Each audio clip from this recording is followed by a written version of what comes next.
So if you guys are ever sick, like we got a guy that's missing today, you can come in live. Like say you get quarantined. This is live. I had Hallie silent, right? She's been gone. She came into my second hour live. I saw her face pop up there, or her little thing show. Hey, Hallie, how you? And we were able to talk. You can ask questions, okay, during the lecture. So you don't have to do that. You guys all got an email today on your student accounts that I'm holding this meeting right now. Okay? Ignore it if you're here. I mean, just don't worry about it. And then I'll post this today on Canvas as an assignment. Ignore it. You were here. Does that make sense? Just you'll see it up there and say, oh, I already saw it. Well, unless you want to watch it again. Okay? You're bored. Like I posted a video for my honors history, and I only had 3 students missing that day, and I had 6 views. I'm like, sweet. Some of my 70 subscribers must have watched it. Okay. That's good. Groovy? All right, so let me ask a question. Cassis, you can't play.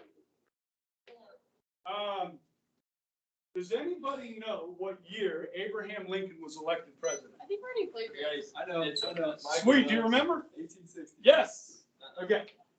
I didn't put the war dates up yet, did I? No. Okay, so this is what we're going to do. A great way to kind of get you guys back into thinking about U.S. history is the chronology. You know, things happen in order, right? World War I came before World War II. Do you know when? Was that in the 1800s or the 1900s? When was World War I? Yeah, the 1918. And when did World War II start? 1930. 39. To what? 45. Now, guys, guess what?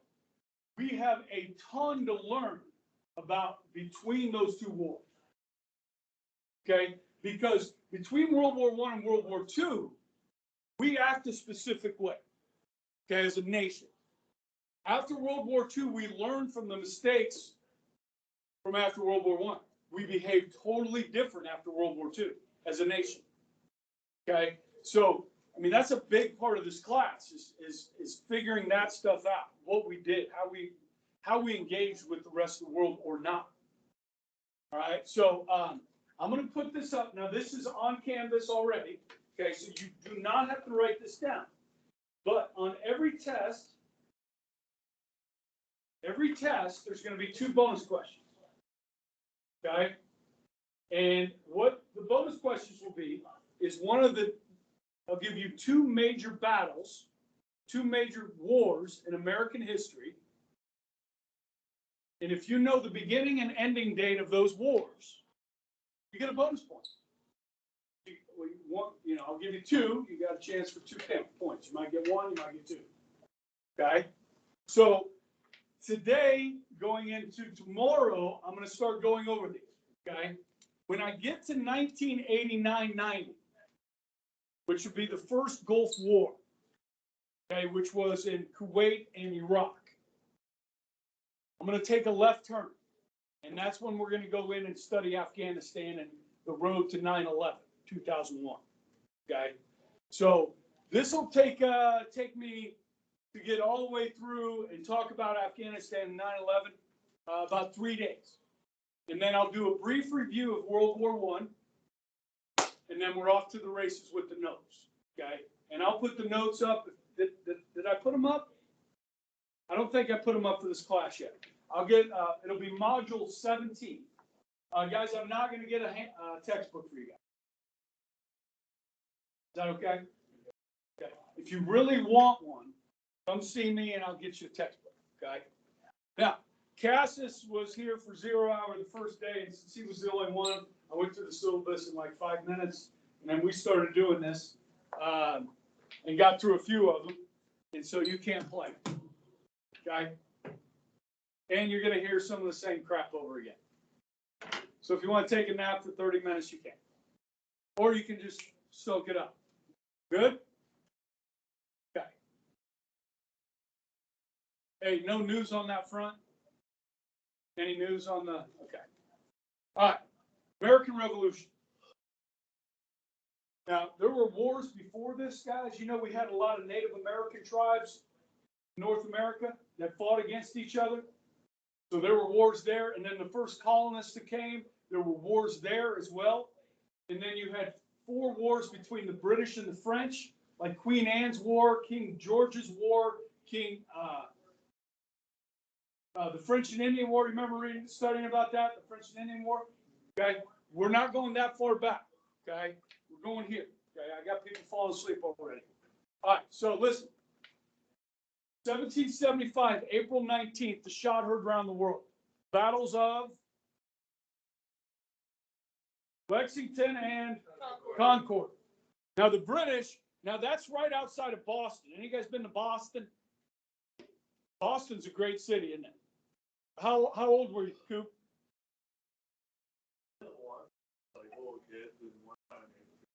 8th grade? Okay. So you probably remember it a little bit. So Boston was the hot spot for the revolution, right? I mean, that's where you had the Boston Massacre, the Boston Tea Party, you know, these people that were causing problems for the British.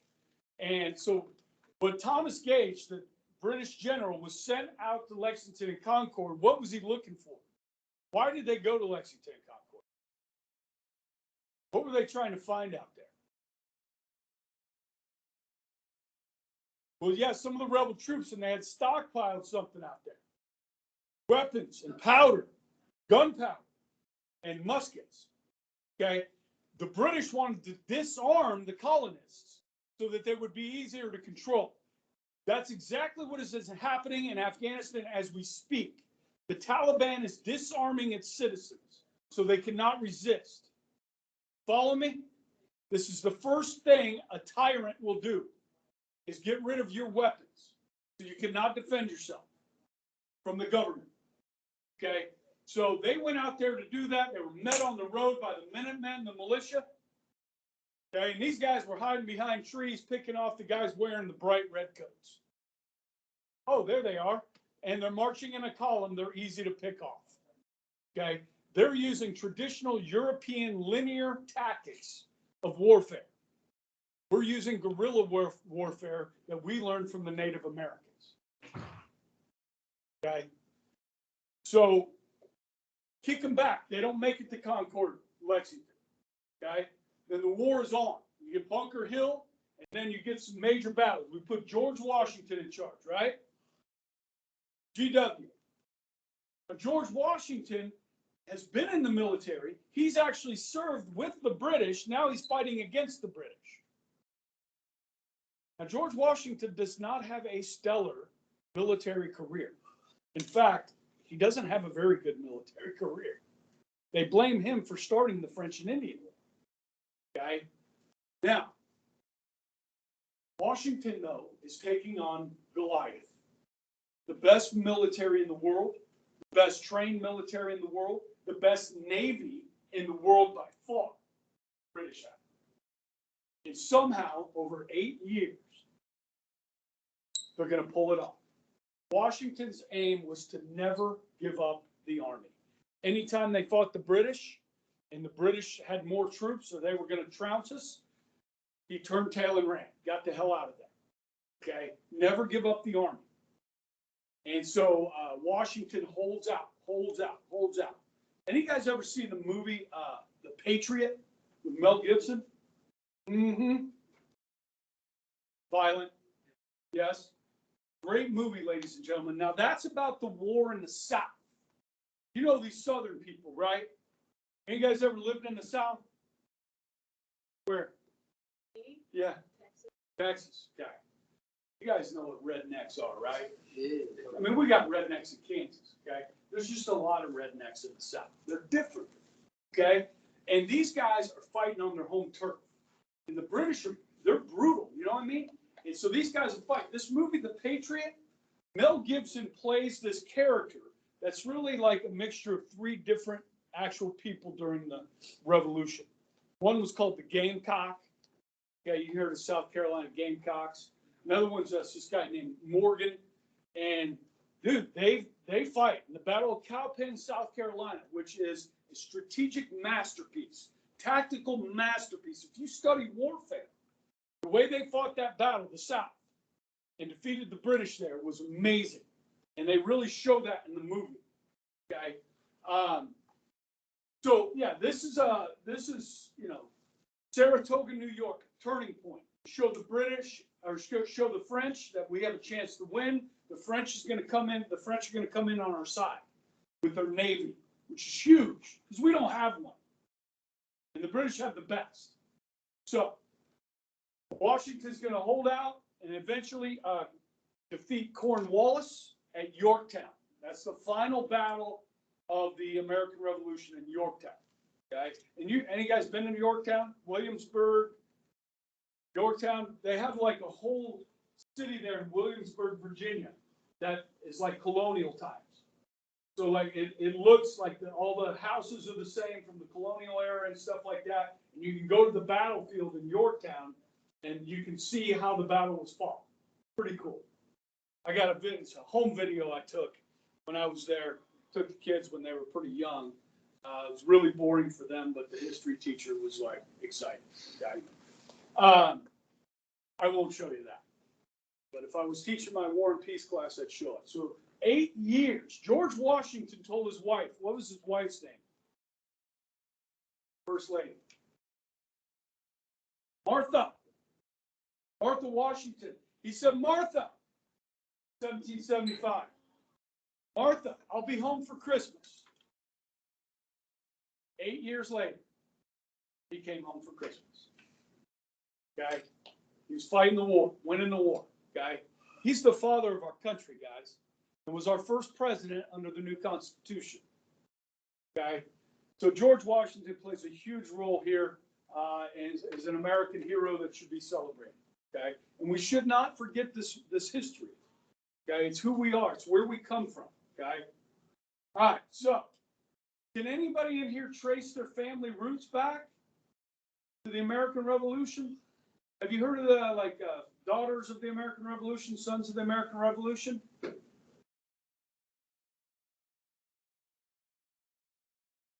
Oh, that came before the Revolution? Yeah. Okay.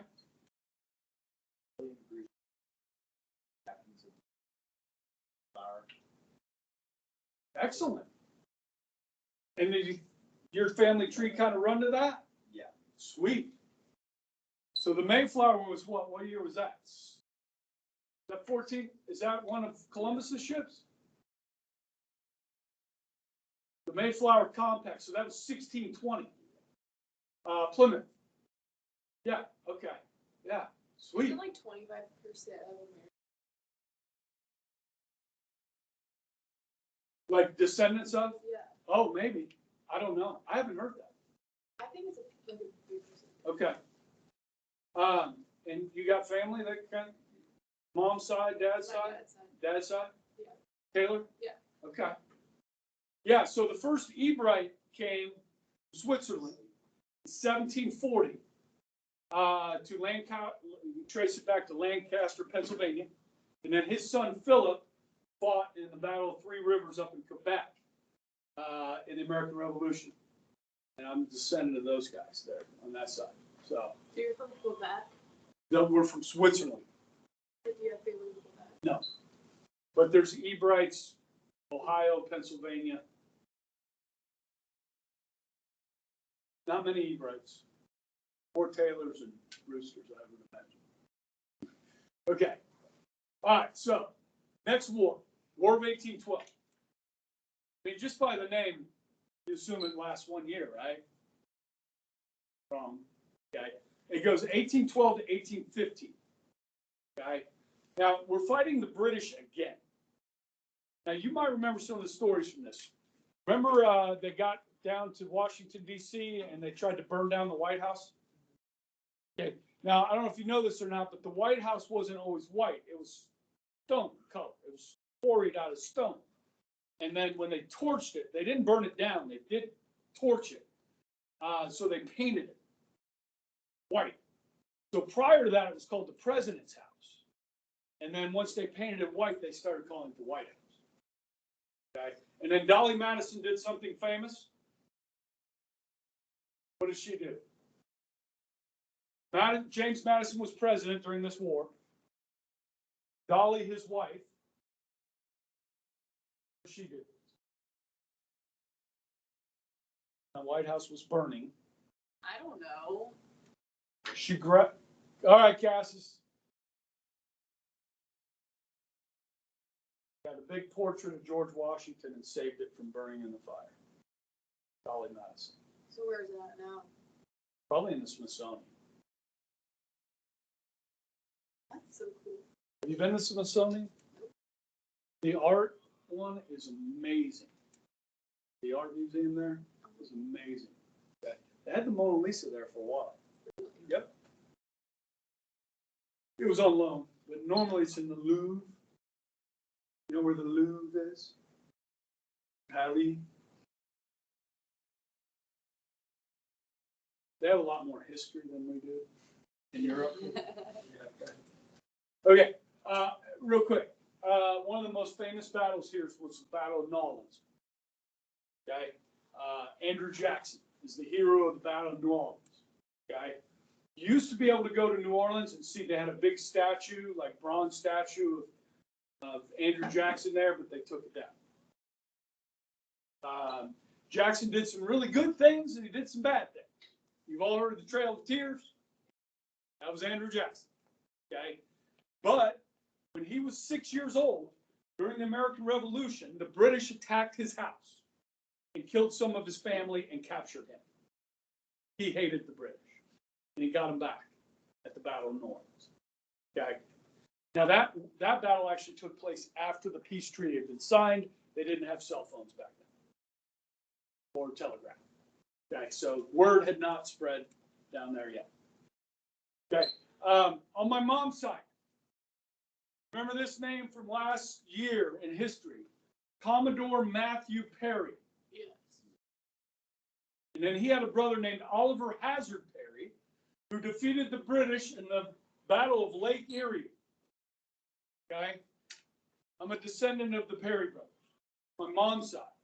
And then I had some students doing some research for my War and Peace, which is a military history class that I used to teach. Apparently I don't have enough kids sign up for it, so I'm teaching business law in the spring instead of War and Peace. So anyhow, they found out that the Perry brothers were related descendants of William Wallace. Anybody know who William Wallace was? What's the movie? You ever heard of the movie Braveheart? Seen Braveheart? Yes. Okay. I told you I'm going to talk about movies all semester. Okay. Braveheart, and then I talked about The Patriot. Okay. Braveheart is based on William Wallace fighting against the British. He's from Scotland. Okay. Great movie, guys. Mel Gibson's in that one too. Mel Gibson's also in another movie I'll mention about Vietnam called We Were Soldiers. You guys seen that one? Great movie. It's a Catholic-friendly movie. Okay. The author of that book, We Were Soldiers, he passed away yesterday. He was a photographer at the Battle of Idrang Valley, and he ended up saving, like pulling, carrying some of our guys off the battlefield. He got a Bronze Star for it and then wrote a book about it and made a movie out of it. It's a great movie called We Were Soldiers about Vietnam. Okay? It's one of the only pro-American soldier movie in Vietnam, because a lot of the Vietnam movies, war movies, kind of portray our soldiers in a negative light. Okay? And so Mel Gibson decided to do this one, and it's fantastic. And it's based on a true story. Okay? So anyhow, all right, there's 3 movies, and there's the War of 1812, okay, which is a draw, by the way. We don't win, they don't win. It all goes back to where it started. Like, nobody gained anything out of it. All right, Mexican War. We are going to gain something out of this war. Like, a whole bunch. Like, New Mexico, Arizona, California. Okay? Most of this war is fought in Mexico, Veracruz, Mexico City. Okay, it's the same time as the Alamo. You guys heard of the Alamo? Okay, Republic of Texas and all that. All right, so this one, people don't spend a lot of time on this, but it really kind of created that manifest destiny from sea to shining sea type of thing, where the United States would control the whole continent. Okay, well, not Canada, but North America. Okay, so that's the Mexican War, and then we go on to the U.S. Civil War. Okay. Now, obviously, guys, this war is really over slavery. Okay, and one thing I want to do, guys, because I don't get to teach you all in government class. Okay, you guys are going to have somebody else for government next semester. Okay, Lovelace or Skaggs probably, right? So I want to touch on this. When we wrote our first Constitution in 1781, during the war, it was called the Articles of Confederation. A confederal government is like we had 13 countries with one little tiny government holding the 13 countries together. That was our first Constitution. And the 13 countries were not playing nice with one another. And it wasn't working. The thing was falling apart. So in 1787, they wrote the Constitution that we have today. Okay, which is known as the U.S. Constitution. It created a federal system of government. So let me give you an example of what I'm talking about and how that impacts us today. Can President Biden come out, do a TV address tonight, and mandate that every American wear a mask indoors everywhere? Can he do that? No, he doesn't have the power. That power is not founded in the Constitution. He can't do that. Can the governor of Kansas, Laura Kelly, do that? She did it last year. She shut down the schools, said that you had to wear a mask, going into the grocery stores and so forth. Some businesses were shut down. Restaurants were shut down.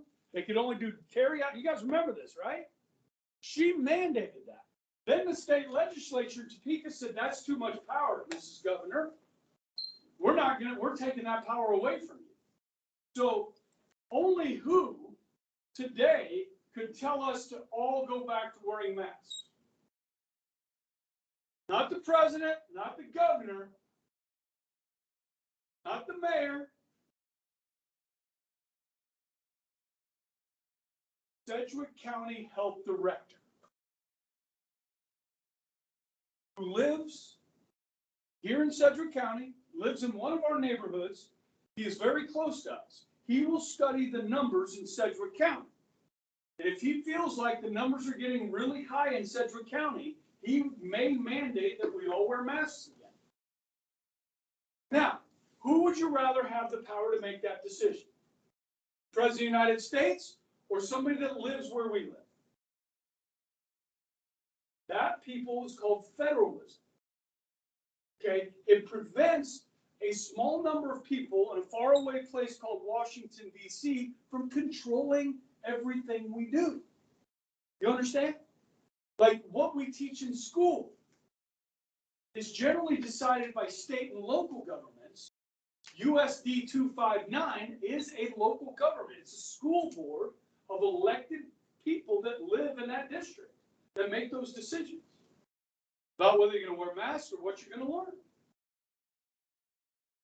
That's good. Okay? Because we don't want 535 people, members of Congress, making all these decisions for us. They live over there. Some of them are from California, Alaska. Let the people of Kansas, let the people of Sedgwick County, of Wichita, Kansas, make decisions for themselves. If that makes sense. Okay? That's what the Civil War was fought over, was federalism. Some northern states said, listen, this thing called slavery is horrible. We're not doing it anymore. We're not going to allow it in our state anymore.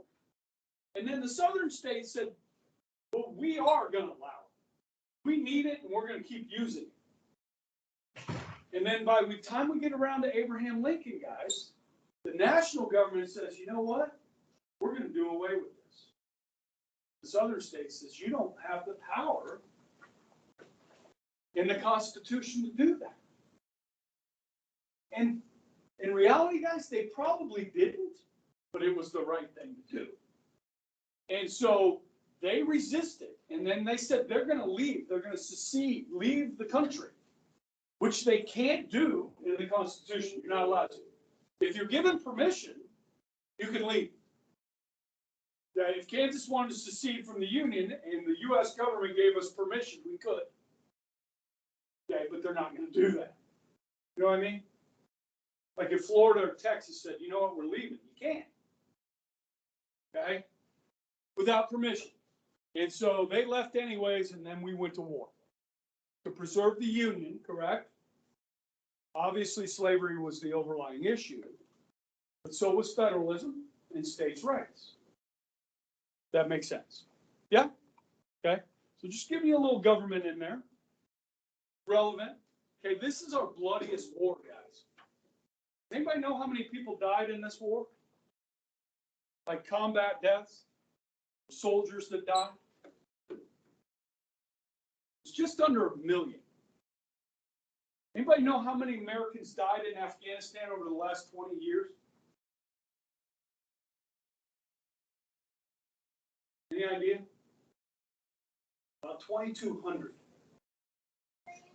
Now, a lot more than that's been injured, right? Wounded, maimed, both physically and mentally, right?